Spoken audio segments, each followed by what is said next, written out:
അടുക്കളയിൽ ചമ്മന്തി അരച്ചരച്ച് എന്റെ നഖം തേഞ്ഞില്ലാണ്ടായി. നീ നിന്റെ നഖത്തിൽ പെയിന്റ് ഒടിച്ചോണ്ട് വിടുന്നോ? എന്റെ ഒരു തലയിലെഴുത്ത്. എന്റെ നന്ദന്റെയും കല്യാണങ്ങൾ തമ്മിൽ 3 ദിവസത്തെ ഗ്യാപ്പേ ഉള്ളൂ. അവന്റെ കുഞ്ഞിന് 6 മാസമായി. ഇനി 6 മാസം കഴിയുമ്പോ ആ കൊച്ചിന് 1 വയസ്സാവും. അതൊരു വലിയ കാര്യമൊന്നുമല്ല.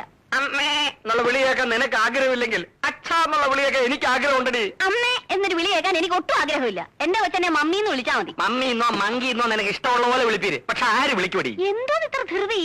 മാരീഡ് ലൈഫ് ശരിക്കും എൻജോയ് ചെയ്തിട്ട് മതി ഒരു കുട്ടിയൊക്കെ. അയ്യോ ഈ മൊട്ടത്തലയും കൊണ്ട് എൻജോയ് ചെയ്തേച്ചാലും മതി. ഞാൻ മുടി മുറിച്ചതിനെ ചൊല്ലി മേലാൽ എന്നെ കുറ്റപ്പെടുത്തരുതെന്ന് ഉണ്ണിയേട്ടനോട് പല അയ്യോ ഞാൻ നിർത്തി.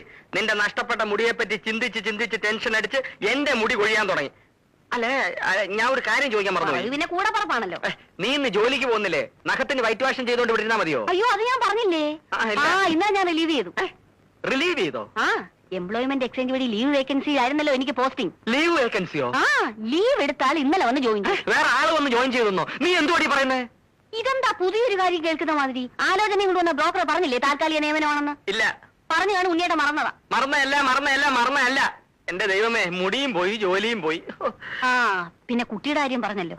എനിക്ക് പ്രസവിക്കാനേ മനസ്സില്ല. അയ്യോ ഇപ്പൊ കുട്ടിയും പോയി.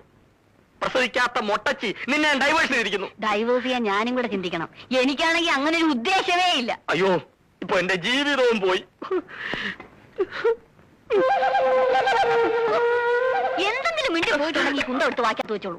എന്റെ ഫ്ലൂട്ടും പോയി.